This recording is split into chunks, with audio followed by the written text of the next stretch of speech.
Did you grow up watching Die Hard, The Sixth Sense, or Pulp Fiction? If you did, hearing that Bruce Willis stepped away from acting probably hit you hard. It's one of those moments that feels bigger than just entertainment. It's like hearing that your favorite uncle won't be at the family cookout anymore. Bruce wasn't just a leading man, he was a presence. He made you feel something every time he stepped on screen. And that's rare. Very rare.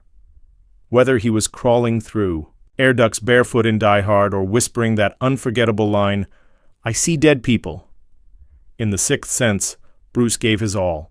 He was charming without trying too hard, tough without losing his humanity, and hilarious in the most unexpected moments. He was the everyman action hero, the guy who looked like he'd help you move a couch but also save the world, if necessary. But then came the news, the kind that makes the world feel quieter, less cinematic. In 2022, Bruce's family announced that he was diagnosed with aphasia, a disorder that affects communication. Suddenly, we all realized that the voice we had grown up with was fading. That quick wit, that laid-back charisma, that deep, reassuring tone, it was all being slowly dimmed by something he couldn't fight with fists or a one-liner. It didn't. And there. In early 2023, things became even more serious. Bruce's family shared that his diagnosis had progressed. It wasn't just aphasia anymore. It was frontotemporal dementia, FTD, a degenerative brain disease that doesn't just steal memories, but personality, behavior, and emotional expression. Unlike Alzheimer's, which mainly affects memory at first, FTD attacks the parts of the brain that regulate social behavior and empathy. It changes people. And it's unrelenting. For fans, it was like watching a hero fall slowly, but in real life, not in a movie where there's a last-minute twist or a comeback. This was the kind of plot you'd never want to write. A real-life story where the person who gave so many unforgettable moments on screen now needed the people around him to simply remind him of who he was. And yet, through all of this pain, something beautiful has started to emerge. Bruce's daughter, Rumer Willis, his oldest child with actress Demi Moore, recently opened up in a way that gave fans a glimpse into their family's new normal. And it's emotional. It's raw, but it's also filled with something deeply human. Hope. She shared that her father still recognizes her, that he smiles when she walks into the room, that while words may fail him, presence doesn't.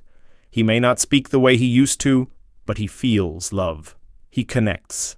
And that, in this stage of his life, is everything. Think about that for a second. We often take these little things for granted. A smile, a hug, a shared laugh. But when someone is going through something like FTD, those little things become everything. They become the moments that matter most. And in Bruce's case, he's still having those moments. With his family. With Rumer. With the people who love him most. It's a powerful reminder that love doesn't need perfect words to be real. Rumer also shared something unexpected. Something uplifting. She's working on a new film. Not just any film, but one inspired by her dad. She described it as a tribute, a way to honor his legacy, not by copying his style or his stunts, but by tapping into the emotion and storytelling he embodied so well. It's her way of keeping his voice alive, even as his real voice fades. Imagine that. A daughter taking the pain of her father's illness and transforming it into art, into something that might one day help others feel seen. That's what legacy really is. Not just fame, not just box office hits, but impact, meaning, memory. And of course, she joked, thankfully, that there would be no glass shards in the foot scenes like Die Hard, no crawling through vents, just storytelling with heart. And maybe a little jazz, yes, jazz. Bruce has always been a lover of music. Many fans don't know that in addition to being a blockbuster movie star, he's also an accomplished musician. He released albums, he played harmonica, he was known to jam with the best of them. And now, even as his condition progresses, that musical connection still lights him up. Rumer said that when they play his favorite jazz tracks, his face lights up. There's recognition, there's rhythm, there's joy. Music is one of the last things to go in people facing dementia. Scientists believe it's because music activates so many different areas of the brain: memory, emotion, movement. It's more than entertainment, it's therapy, it's a thread back to the self. That's why families are encouraged to surround loved ones with the sounds they loved most.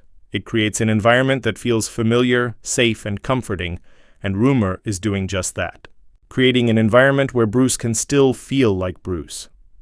She's even gone beyond music, setting the tone with soft lighting, calming scents like lavender, and gentle routines. These may seem like small things, but for someone with FTD, they can mean the difference between agitation and peace, between confusion and comfort. Frontotemporal dementia is not just a disease of memory loss, it deeply affects behavior, mood, and how a person engages with the world. Bright lights, loud environments, sudden changes in routine, these things can all be incredibly disorienting for someone with FTD. That's why Rumer's approach, so attuned to the senses and rooted in patience, is not just touching, it's profoundly therapeutic. It speaks volumes about the kind of daughter she is and the kind of love she was raised with. Instead of focusing on what's lost, she leans into what remains, what still sparks joy, what still feels familiar, what still connects Bruce to the world.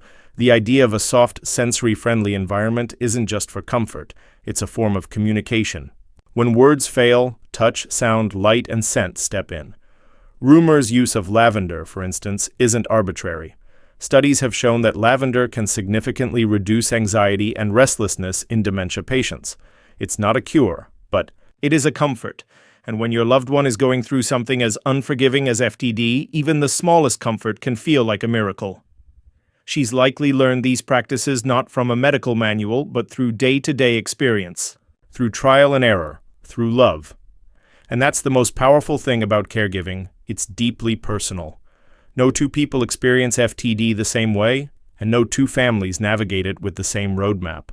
But the common thread, when it's done right, is empathy. And it's clear that empathy runs deep in Bruce Willis's family. There's also an emotional complexity that comes with watching someone you love change before your eyes. The grief is ongoing. It's not just about losing someone all at once. It's about losing pieces of them day by day.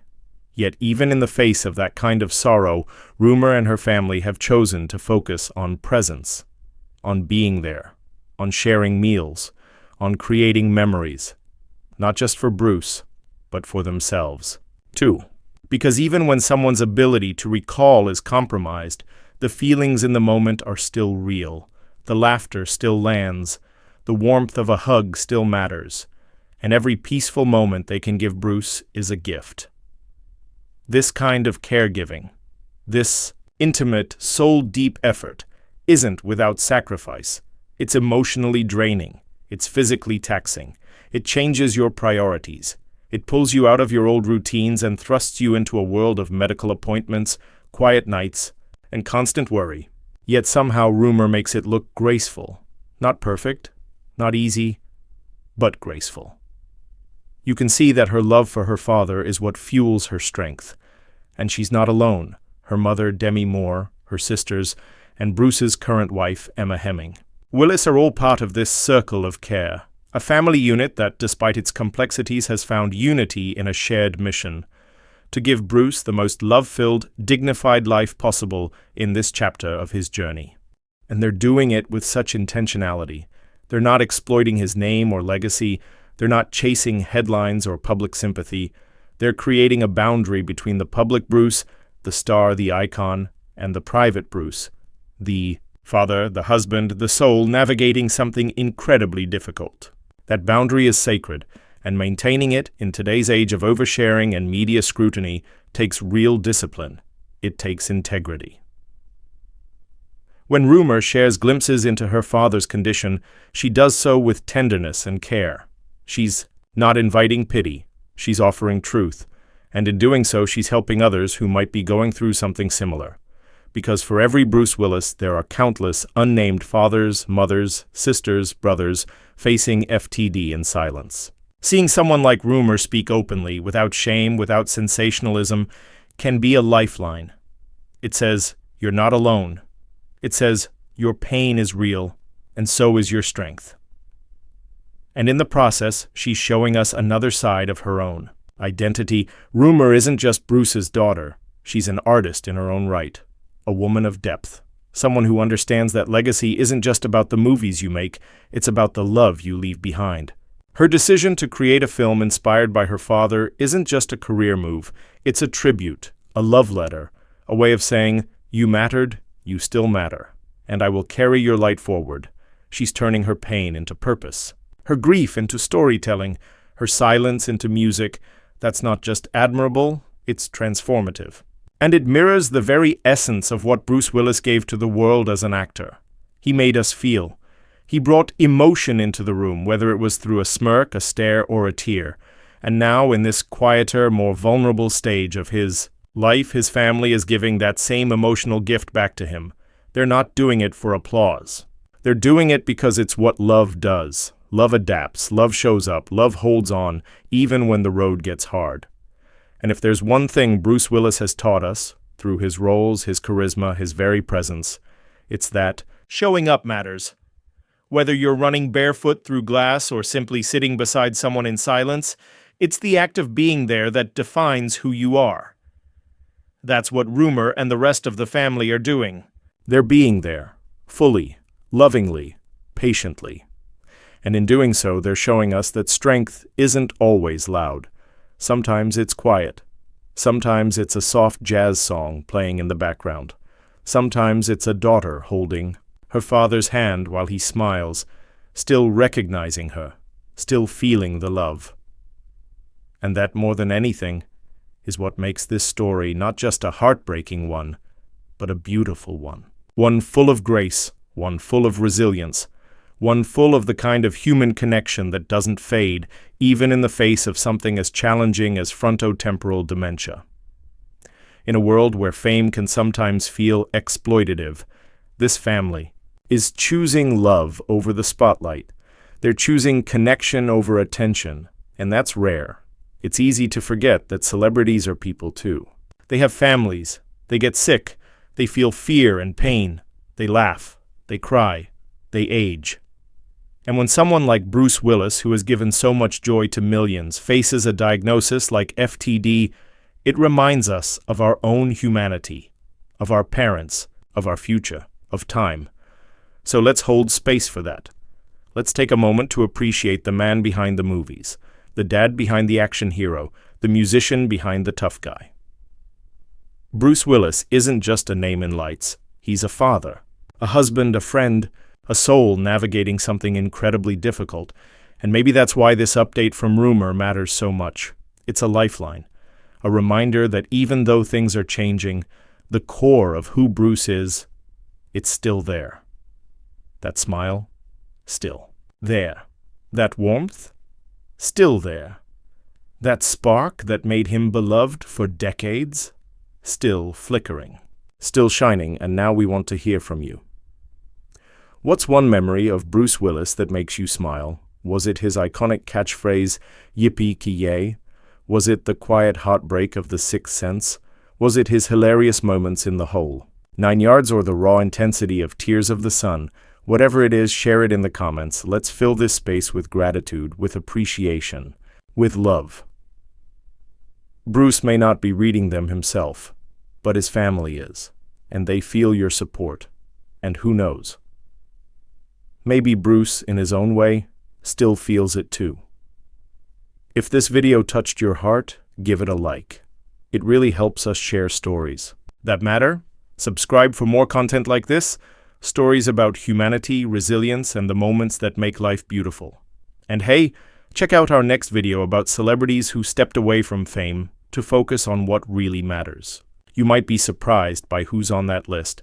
Thanks so much for spending this time with us. Stay kind, stay curious, and tonight, when you see a loved one, give them a hug, say the thing, make the call.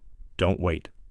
Because like Bruce always showed us, life is fleeting, but it can also be beautiful, especially when it's lived with heart.